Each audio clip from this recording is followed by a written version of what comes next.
So hello everyone, welcome back. अब हम लोग जीएसटी का जो लास्ट और सबसे इम्पॉर्टेंट पार्ट है वो कवर करने वाले हैं, जहाँ पे आप लोग सीखते हो कैसे आईजीएसटी को सीजीएसटी और एसजीएसटी के साथ एडजस्ट करते हैं। ठीक है, तो अभी तक हम लोगों ने सीजीएसटी का एंट्री, एसजीएसटी का एंट्री, यूटीजीएसटी का एंट्री देख लिया था मैंने। उसके अलावा छोटे मोटे कॉन्सेप्ट जैसे रिवर्स चार्ज वगैरह मैंने आपको बता दिया था। सारे जर्नल एंट्री मैंने करा दिया था। इंट्रा स्टेट से रिलेटेड सारा जर्नल एंट्री हम लोग देख चुके हैं। इसके साथ एग्जाम्पल मैंने आपको समझा दिया। ठीक है, सेम ऐसा ही एंट्री होता है इंटर स्टेट के केस में भी। आप इंटर स्टेट में भी देखोगे तो सेम ऐसा ही एंट्री होगा, कोई डिफरेंस नहीं है। बस यही डिफरेंस है, वहां पे सीजीएसटी एसजीएसटी होता था, यहाँ पे सीधा सीधा आईजीएसटी आ जाएगा, और कोई डिफरेंस नहीं है, बाकी सब कुछ सेम रहता है। ठीक है, बस यही डिफरेंस है। तो ये देखो, मैंने यहाँ पे सारा एंट्री दिखा रखा है। ठीक है, ये देखिए, यहाँ भी परचेज ऑफ गुड्स के लिए same entry, purchase account debit, input IGST account debit to bank या creditor. Similarly sales of goods की बात करो अगर, तो सेल्स ऑफ गुड्स में भी सेम ऐसा ही है, बैंक या debtor account debit to sales to output IGST. Purchase of assets में assets account debit, input IGST account debit to bank. सब कुछ सेम उसी के जैसा है, जैसा इंट्रा में होता था वैसा ही इंटर में भी होता है। एक्सपेंस में भी एंट्री होगा आईजीएसटी का, इनपुट आईजीएसटी का एंट्री आ जाएगा। अगर कोई इनकम अर्न करते हो उस केस में भी एंट्री सेम रहेगा, bank account debit to income account to output IGST. तो आई होप आपको समझ में आ गया होगा। अब चलिए हम लोग मूव करते हैं। आज सबसे इंपॉर्टेंट पार्ट हमारा जो है adjustment of IGST, CGST and SGST, जिसमें मैक्सिमम बच्चों को परेशानी होती है। ठीक है, अब इसको समझने के लिए देखो, एज पर लॉ जो जीएसटी एक्ट है उसके अकॉर्डिंग 1 फरवरी 2019 तक कुछ और सिस्टम था, उसके बाद सिस्टम कुछ और हो गया। तो मैं पहले आपको बताता हूं कि 1 फरवरी 2019 से पहले क्या सिस्टम था, उसके बारे में पहले बात कर लेते हैं। ठीक है, देखिए, बिफोर 1 फेब 19, उस टाइम में क्या होता था, बहुत सिंपल सा लॉ था उस टाइम में। पहले बोलता था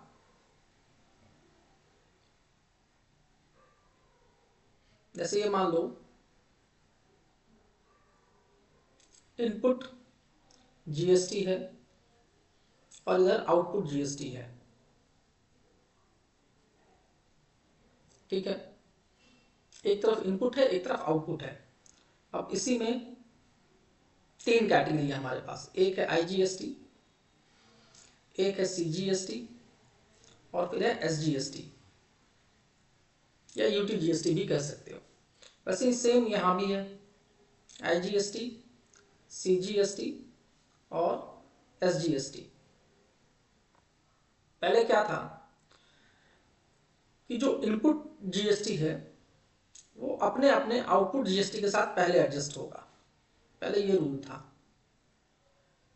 कि जो भी इनपुट जीएसटी है, जैसे इनपुट आईजीएसटी पहले आउटपुट आईजीएसटी के साथ एडजस्ट होगा, इनपुट सीजीएसटी पहले आउटपुट सीजीएसटी के साथ एडजस्ट होगा, वैसे ही इनपुट एसजीएसटी पहले अपने आउटपुट एसजीएसटी के साथ एडजस्ट होगा। ठीक है, उसके बाद क्या करते थे हम लोग, उसके बाद आईजीएसटी को एडजस्ट करते थे सीजीएसटी के साथ। ठीक है, उसके बाद हम लोग क्या करते थे, अगर मान लो आपस में एडजस्ट होने के बाद भी आईजीएसटी में कुछ बच गया तो आउटपुट आईजीएसटी से पेमेंट करते थे इनपुट सीजीएसटी का। ठीक है, मान लेते हैं आउटपुट आईजीएसटी ज्यादा हो गया अपने इनपुट से, तो जो एक्सेस अमाउंट है उसको इनपुट सीजीएसटी में अगर कुछ बचा हुआ है तो उससे एडजस्ट करते थे। उसके बाद भी अगर एडजस्ट नहीं हुआ तो फिर एसजीएसटी से बचा हुआ था उससे एडजस्ट करते थे। ठीक है, ये प्रोसेस चलता था। सिमिलरली अगर इनपुट आईजीएसटी में कुछ बच गया है तो इनपुट आईजीएसटी पहले एडजस्ट होता था आउटपुट सीजीएसटी के पास, और इससे अगर बच गया इनपुट आईजीएसटी तो जाता था इनपुट एसजीएसटी के पास।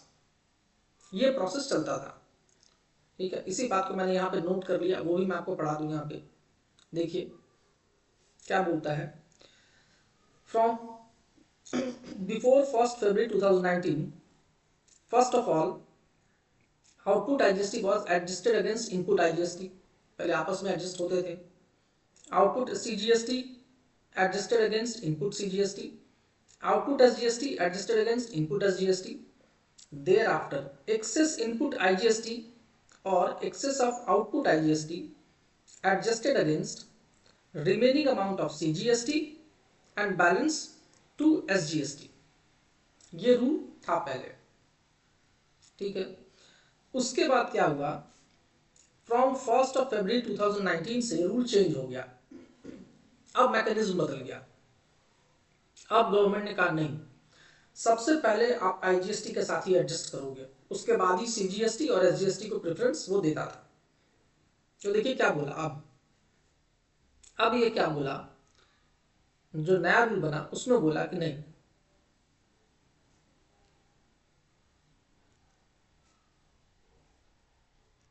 आफ्टर 1 February 19 अब क्या रूल बन गया, अब बोला कि पहले एक काम करो,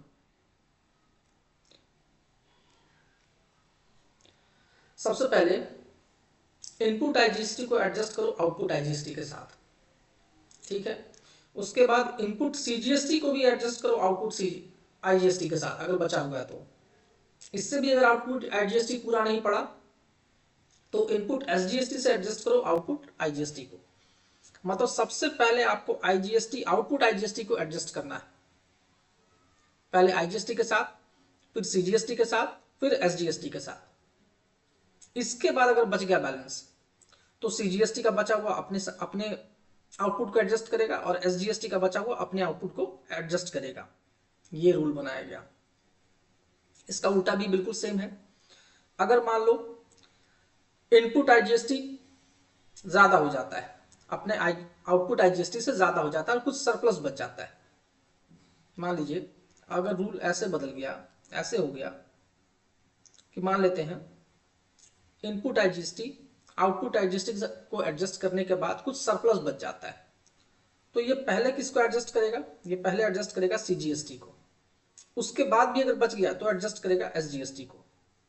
कुछ ऐसे समझो कि मानो आईजीएसटी जो है वो एक फादर है, ऐसा समझ लो आईजीएसटी क्या है, एक फादर है। इसके दो बेटे हैं, एक बड़ा बेटा है, एक छोटा बेटा है। बड़ा बेटे का नाम है सीजीएसटी और छोटे बेटे का नाम है एसजीएसटी, ठीक है। अब ये जो फादर है ये अलग रहता है, ठीक है। इसकी इनकम के तौर पे इसका पेंशन आता है, और जो ये इसका बड़ा बेटा ये अलग रहता है, छोटा बेटा है जो अलग रहता है। इन दोनों की आपस में कभी नहीं बनती, ठीक है। इन दोनों का आपस में बिल्कुल नहीं बनता है। कहने का मतलब है इनपुट सीजीएसटी का कभी भी एडजस्टमेंट आउटपुट एसजीएसटी के साथ नहीं हो सकता, ना ही एसजीएसटी का इनपुट कभी भी सीजीएसटी को देगा। इन दोनों का आपस में कभी भी एडजस्टमेंट नहीं होगा, ये याद रखिएगा। अब देखते हैं, अब ये तो फादर है, इसका दोनों बेटे से बनता है, दोनों के यहाँ जाता ही है। तो इसका अगर इसके पास जो इनकम का सोर्स है, मान लीजिए इसका इनकम का सोर्स इसका पेंशन है, अब अपने इनकम से ये पहले अपने एक्सपेंस को एडजस्ट करता है, ठीक है। अपने इनकम से पहले अपने एक्सपेंस को ये एडजस्ट करता है। उसके बाद अगर पैसा बच जाता है तो ये पहले किसको देता है, बड़े बेटे को। उसके बाद भी अगर पैसा बच जाता है तो किसका मदद करता है, अपने छोटे बेटे को। कहने का मतलब है कि पहले आईजीएसटी अपना एडजस्टमेंट खुद अपने इनपुट का एडजस्टमेंट अपने आउटपुट से करेगा। उसके बाद अगर सरप्लस बचता है तो सीजीएसटी को देगा, उससे ही बच जाता है तो एसजीएसटी को देगा, ठीक है। चलिए ये क्लियर है। अब बात करते हैं इसका उल्टा। अब मान लो कि आईजीएसटी जो है इसके पास सरप्लस नहीं बचा, इसके पास डिफिशियंसी आ गया। कहने का मतलब है इसके पास इनपुट कम पड़ गया और आउटपुट ज्यादा हो गया। तो ये पहले हेल्प किससे मांगेगा, तो इसको पहले हेल्प करेगा बड़ा बेटा, क्योंकि पहले ये रिसीव भी करता तो हेल्प भी पहले कौन करेगा, सीजीएसटी करेगा। मतलब इनपुट सीजीएसटी पहले एडजस्ट होगा इनपुट आउटपुट आईजीएसटी के साथ। अगर इससे भी काम नहीं बना तो फिर हेल्प करेगा नेक्स्ट छोटा वाला बेटा, मतलब एसजीएसटी। ठीक है, उससे भी काम नहीं बना तो बाकी बचा हुआ को पेमेंट करना पड़ेगा। समझ गए? तो इसका हेल्प करने के बाद अगर कुछ बच जाता है इन दोनों का आपस में, तो ये दोनों आपस में अपना एडजस्ट कर सकते हैं। इसको समझने के लिए मैंने एक एग्जांपल दिया आपके बुक का, उससे मैं समझाता हूं आपको। बट कॉन्सेप्ट ये है, चलिए इस कॉन्सेप्ट को पढ़ भी लेते हैं, क्या कहता है ये। However, now with effect from 1st Feb 2019, set off mechanism will be as follows. First of all, output IGST will be adjusted against input IGST. ठीक है, ये तो हम पहले ही बात की है कि आपस का आउटपुट आपस का इनपुट में एडजस्ट होगा। और एंट्री बनेगा ये, क्या एंट्री बना, output IGST debit to input IGST credit, दोनों आपस में कैंसिल हो गया। After such adjustment there may be two situation, अब ये याद रखना, यहाँ पे दो सिचुएशन अराइज हो सकता है इस एडजस्टमेंट के बाद। पहला सिचुएशन क्या है कि इनपुट आईजीएसटी एक्सीड कर जाए आउटपुट आईजीएसटी से, तो क्या करेंगे। या अगर मान लो आउटपुट आईजीएसटी एक्सीड कर जाए इनपुट आईजीएसटी से, तो क्या करेंगे। तो एक एक करके हम लोग सिचुएशन को देखेंगे, एक समझ के दूसरा अपने आप समझ आ जाएगा। चलिए पहले पहला वाला देखते हैं। अगर इनपुट आईजीएसटी ज्यादा हो जाता है आउटपुट आईजीएसटी के साथ, इनपुट आईजीएसटी का मतलब जो पैसा आपने गवर्नमेंट को ऑलरेडी दे रखा है, ठीक है, इसका क्रेडिट आपको मिलना है, वो ज्यादा हो गया, ठीक है। और आउटपुट आईजीएसटी का मतलब वो पैसा जो आपको गवर्नमेंट को एक्चुअली में पे करना है। तो case one, if input IGST exceeds output IGST, तो क्या करेंगे। In such a situation, excess of input IGST will be first adjusted against output CGST, मतलब पहले बड़ा बेटा का हेल्प करेगा ये। अगर इसके पास क्रेडिट ज्यादा है तो पहले किसको हेल्प करेगा, CGST को, जो इसका बड़ा बेटा है। And the balance if any apply to set off output SGST, उसके बाद भी अगर इसके पास इनपुट क्रेडिट बच जाता है तो ये किसका हेल्प करेगा, छोटे वाले बेटे का। तो एंट्री क्या बनेगा, output CGST account debit, output SGST account debit to input IGST। Clear हो गया एंट्री। अब देखते हैं दूसरा एंट्री। यहां पे क्या बोला, if the full amount of output CGST has not been adjusted against input IGST। अब मान लीजिए जो आउटपुट CGST है वो एडजस्ट नहीं हुआ अगेंस्ट इनपुट IGST से, तब क्या करेंगे, जो बच जाएगा उसको पेमेंट करेंगे और क्या करेंगे। चलिए देखते हैं क्या करेंगे। कह रहा remaining amount of output CGST will be adjusted against input CGST and the balance will be paid of. हाँ, पहले अपना वाले से एडजस्ट करेंगे उसके बाद पे करेंगे। देखिए क्या करते हैं, आउटपुट CGST जो है उसको डेबिट कर दो, इनपुट CGST है उससे एडजस्ट करो, अगर फिर भी एडजस्ट ना हो तो बैंक अकाउंट को इस्तेमाल करो, तो पेमेंट करो। कहने का मतलब है CGST अपना इनपुट बाद में टच करेगा, पहले IGST का इनपुट यूज कर लेगा, ठीक है, क्योंकि IGST का इनपुट कंप्लीट खत्म करने के बाद ही ये लोग अपना अपना इनपुट को टच करेंगे, CGST हो चाहे SGST हो। सिमिलरली अगर output SGST will be adjusted against input SGST and the balance will be paid of. अगर यही सिचुएशन SGST के साथ भी हुआ तो वो भी वही करेगा, पहले अपना SGST को एडजस्ट करेगा इनपुट SGST के साथ, IGST इस्तेमाल करने के बाद अगर बच जाए तो पहले अपना इनपुट इस्तेमाल करेगा, फिर भी बच जाए तो पेमेंट करेगा। सॉरी, केस नंबर 2 देखते हैं। अब अगर मान लो आउटपुट IGST ज्यादा हो जाता है इनपुट IGST से, तब क्या करोगे।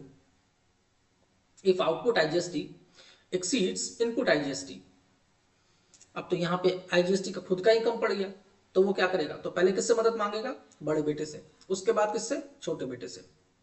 फिर भी पूरा नहीं पड़ा तो पेमेंट करेगा। देखो यहाँ पे क्या होगा, first of all entry of adjusting IGST will B past, पहले तो अपना एडजस्ट करेगा, अपना आउटपुट IGST को डेबिट करेगा और इनपुट IGST को क्रेडिट करेगा, अपना सेल्फ IGST को अपने इनपुट से एडजस्ट करेगा पहले तो। Thereafter input IGST will be adjusted against output CGST, ये प्रेफरेंशियल ऑर्डर ऐसे ही रहेगा, पहले CGST then input SGST will be adjusted against output SGST, ठीक है।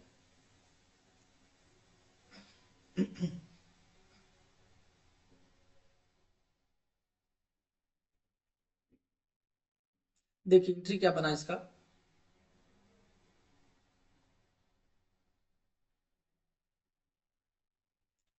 एंट्रीज का बना output CGST account debit, output SGST account debit to input CGST to input SGST. ठीक है, तो अपना आउटपुट और इनपुट का एडजस्ट करने का एंट्री हो गया। Thereafter excess of output IGST will be first adjusted against input CGST. ठीक है, जो एक्सेस ऑफ आईजीएसटी का है आउटपुट एडजस्टी, वो पहले एडजस्ट किससे करेगा, इनपुट सीजीएसटी से पहले एडजस्ट करेगा। उसके बाद अगर बैलेंस बचा तो अप्लाई करेगा इनपुट एसजीएसटी के साथ। एंट्री क्या बना, output IGST account debit to input CGST to input SGST, फिर टू बैंक अकाउंट। अगर बच जाता है तो फिर फाइनली पेमेंट होता है। अब इसको यहां से भी अगर नहीं समझ में आया तो सबसे आसान तरीका है कि एक एग्जाम्पल से समझे तो बहुत अच्छे से समझ में। न्यूमेरिकल जहाँ पे नंबर्स रहेगा तो आपको समझने में आसान होगा। चलिए वही करते हैं, एक छोटा सा एग्जांपल लेते हैं आपकी बुक का, उससे देखते हैं, सब क्लियर हो जाएगा पिक्चर इसका। देखिए एंट्री करना है आपको किसके बुक्स में, मिस्टर गोपाल के बुक्स में। अज्यूमिंग सीजीएसटी 6% है, एसजीएसटी 6% है। ठीक है, पहला है Gopal purchased goods 1,50,000 from outside state and made payment by cheque. ये तो सिंपल है, इसका एंट्री देखो, purchase account debit outside the state है तो क्या आ जाएगा, आईजीएसटी आ जाएगा। परचेज किया तो इनपुट आईजीएसटी आ जाएगा। ठीक है, और पेमेंट किया चेक से तो बैंक आ जाएगा। और आईजीएसटी का रेट है 6%, 6% सीजीएसटी एसजीएसटी का दिया है तो दोनों को जोड़ के 12% हो गया। आईजीएसटी में लगा दोगे 12% एक ही बार में। तो यहाँ देखो 12% टैक्स काटा इसके ऊपर, 150 के ऊपर तो बना 18,000। नेक्स्ट सेकंड वाला देखें, he sold goods of rupees 1 lakh outside the state on credit। अब वो क्या किया, 1 लाख गुड्स स्टेट के बाहर बेचा। यहाँ भी आईजीएसटी आ जाएगा क्योंकि इंटर स्टेट है। तो सेम यहाँ भी डेटर अकाउंट डेबिट, क्रेडिट बेचा तो डेटर अकाउंट डेबिट होगा, to sales to output IGST. ठीक है, आप जीएसटी लगा देना 12% आ गया। थर्ड देखें, he sold goods for 1,80,000 locally, मतलब इंट्रा स्टेट है, यहाँ पे सीजीएसटी और एसजीएसटी आएगा। तो सेम एंट्री, बस यहाँ पे CGST, output CGST and output SGST आ जाएगा। सेल है इसलिए आउटपुट। नेक्स्ट, ही paid telephone expense 5,000 by cheque. तो telephone expense obviously intra state ही होगा, स्टेट के बाहर तो कनेक्शन लेंगे नहीं। तो टेलीफोन एक्सपेंस आपके लिए एक इनफ्लो है, मतलब इनपुट सर्विस है। तो ये इस पे ऊपर क्या लगेगा, इनपुट सीजीएसटी और इनपुट एसजीएसटी टू बैंक, क्योंकि चेक से पेमेंट किया। लास्ट में इसने क्या किया, एक एयर कंडीशनर खरीदा ऑफिस के लिए 25,000 में। तो इसके लिए क्या वर्ड यूज करते हैं, ऑफिस इक्विपमेंट। चलिए यहां भी इनपुट लगेगा, तो office equipment account debit 25,000, input CGST, input SGST 1500। ठीक है, 12% रेट से लगा दो तो ये टोटल अमाउंट बना 28,000। चलिए यहां तक तो क्लियर है। अब यहां से आगे का एंट्री कर देखने से पहले हम लोग देखेंगे वर्किंग नोट। ठीक है, तो समझ में आएगा। सबसे पहले वर्किंग नोट देखते हैं। तो सबसे पहला ट्रीटमेंट मैंने आपको क्या बताया था, सबसे पहले आईजीएसटी का एडजस्टमेंट करोगे, उसके बाद ही सीजीएसटी और एसजीएसटी की तरफ जाओगे। तो पहले तुम लोग ये देख लें कि हमारे पास आईजीएसटी है कितना, इनपुट में कितना है और आउटपुट में कितना है। इसलिए मैंने क्या किया था, दोनों को अलग अलग यहां दिखा दिया। देखो इनपुट आईजीएसटी है मेरे पास 18,000 और आउटपुट आईजीएसटी है मेरे पास 12,000। तो यहाँ पे क्या समझ में आया आपको, इनपुट ज्यादा है आउटपुट से, मतलब ये आपस में एडजस्ट करके अपना इनपुट आउटपुट एडजस्ट कर लेगा, इसको दिक्कत नहीं होगा। इसके पास सरप्लस बच जाएगा कितने का, 6,000 का। ये देखिए पहला ये कर लेते हैं। First of all output IGST adjusted against input IGST. देखो 18,000 12,000, तो सरप्लस कितना बचा, बैलेंस 6,000। सरप्लस बचा इसके पास 6,000। अब ये 6,000 किसको देगा, तो 6,000 ये पहले देगा अपने बड़े बेटे को, मतलब सीजीएसटी को, फिर देगा छोटे बेटे को अगर बच जाता है उसका पेमेंट करने के बाद। तो अब सीजीएसटी का भी कंडीशन देख लें। इनपुट सीजीएसटी कितना है, तो जहां जहां इनपुट सीजीएसटी सबको ऐड करोगे तो 2 जगह है, वो बना 1,800। आउटपुट सीजीएसटी को देखोगे तो वो बना 10,800। तो यहाँ पे आउटपुट ज्यादा है, इनपुट कम है। ठीक है, मतलब इसको हेल्प चाहिए। देख लेते हैं कैसे करेंगे। तो देखो सेकंड नंबर में, balance 6000 of input IGST, first apply to set off output CGST and the balance if any apply to set off output SGST. यही लाइन आपको ध्यान रखना है कि पहले हमेशा अप्लाई करोगे आउटपुट सीजीएसटी को, उसके बाद बचेगा तो आउटपुट एसजीएसटी को। अब यहाँ पे बच्चे क्या कंफ्यूज करते हैं कि सर सीजीएसटी का अपना क्रेडिट जो 1800 है वो भी नहीं करोगे, पहले आईजीएसटी वाला अप्लाई करो, उसके बाद इसका अपना क्रेडिट भी अप्लाई होगा। यही आपको ध्यान रखना है। तो पहले के लॉ में था कि पहले अपना क्रेडिट से एडजस्ट करो उसके बाद आईजीएसटी, अब नहीं, पहले आईजीएसटी का क्रेडिट इस्तेमाल करो फिर अपना क्रेडिट इस्तेमाल करना। देखिए तो टोटल आउटपुट सीजीएसटी 10,800, ये तो हम लोग यहाँ पे देख ही चुके थे 10,800 है। इसके साथ एडजस्ट करो सबसे पहले इनपुट आईजीएसटी 6,000, प्रोपोर्शनेटली नहीं, पूरा कहां तक, जहां तक इसका लाइबिलिटी है, मतलब 10,800 तक आप पूरा का पूरा आईजीएसटी ही लोगे अगर है तो। इसके पास 6,000 ही मतलब कमी है, तो अभी भी कितना बच गया 4800। तो अब 4800 है तो अब आप इस्तेमाल कर सकते हो इसका अपना इनपुट सीजीएसटी अगर है तो। हाँ है इसके पास 1800 है, देखो यहाँ पे सीजीएसटी का अपना इनपुट भी है 1800। तो अब उसको एडजस्ट कर लो। अब जो बच गया बैलेंस, अब तो कुछ बचा नहीं एडजस्ट करने के लिए, क्योंकि एसजीएसटी का तो यूज कर नहीं सकता ये, दोनों भाई का आपस में बनेगा नहीं। तो इसके लिए अब आप क्या करोगे, अब इतना पैसा आपको पेमेंट करना पड़ेगा गवर्नमेंट को, तो ये चला जाएगा बैंक अकाउंट में। क्लियर। चलिए दूसरा वाला देखें, एसजीएसटी के साथ सेम सिचुएशन उसके साथ भी होगा क्योंकि दोनों का अमाउंट तो सेम ही रहता है। इनपुट एसजीएसटी 1800 है, आउटपुट एसजीएसटी 10,800 है। अब देखिए इसको हेल्प करने के लिए आईजीएसटी में तो कुछ बैलेंस बचा नहीं, वो सब बड़ा बेटा को दे दिया सीजीएसटी को, तो इसको सारा का सारा पैसा अपने खुद के इनपुट से एडजस्ट करना है और जो बच जाएगा उसको गवर्नमेंट को पेमेंट करना है। देखिए टोटल आउटपुट से एसजीएसटी था 10,800, उससे एडजस्ट किए इनपुट एसजीएसटी को 1800, और जो बाकी बच गया वो पेमेंट होगा थ्रू बैंक। कैश मत इस्तेमाल करना क्योंकि हमेशा बैंक के थ्रू ही पेमेंट होता है।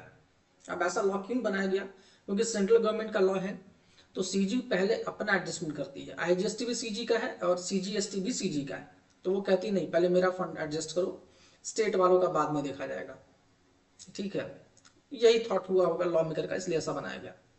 खैर उस पर हम लोग जाते नहीं है, वो हमारे काम का नहीं है। तो आई होप आपको ये क्वेश्चन समझ में आ गया होगा। एंट्री देख लेते हैं कैसे एंट्री किया गया इसका। चलिए देखते हैं। सबसे पहले आउटपुट आईजीएसटी अकाउंट डेबिट 12,000, ठीक है, टू इनपुट आईजीएसटी अकाउंट 12,000। पहले अपना एडजस्ट कर लिया, अपने इनपुट से अपना आउटपुट।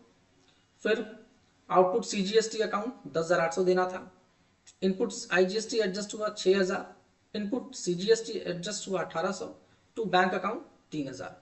ये हम लोग वर्किंग नोट में देख चुके हैं, वर्किंग नोट नंबर 2 में।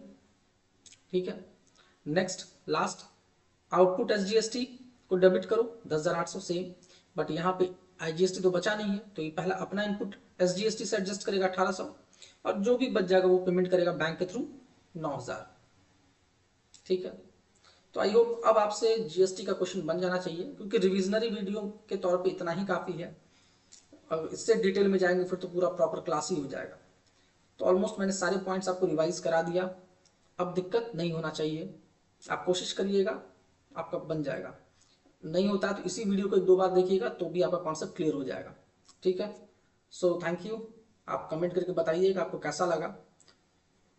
अगर इसमें कुछ और चेंजेस आप चाहते हैं तो वो भी आप बता सकते हैं, ताकि नेक्स्ट टाइम मैं उसमें वो चेंजेस कर सकूं। और प्लीज़ शेयर जरूर करिएगा अपने दोस्तों के साथ, ताकि उनको भी पता चले। Okay, thank you.